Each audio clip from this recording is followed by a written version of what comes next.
What is authenticity, and how does it help you create the workplace culture you want? All organisations have an ideal culture, the one they want to create, and that their people want to work in. Perhaps that's defined by a set of values. Perhaps it's just talked about as an aspiration. That ideal culture is largely predictable across organisations and team members.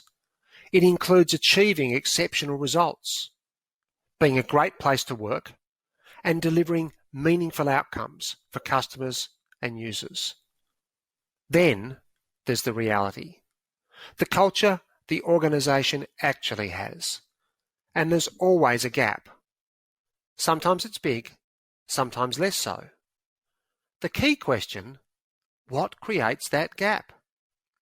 It all comes down to the things we do, say, think, and decide at organisation, team, and individual level. Right now, those things are aligned with the culture you really have. That's how you got that culture.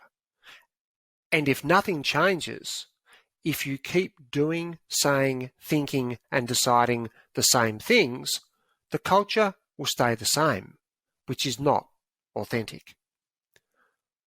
Authenticity is about aligning those things with the culture you want to have. Because as you realign, you start to reshape that culture, and the gap closes. The more aligned what you do, say, think, and decide is with the ideal culture, the closer your reality comes to mirroring that ideal.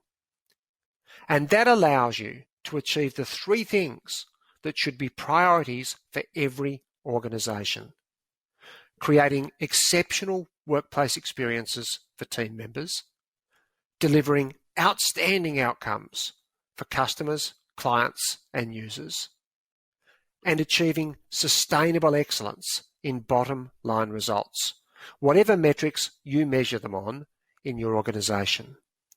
So, why is authenticity so important? Because people deserve great workplaces, and because workplaces deserve great people.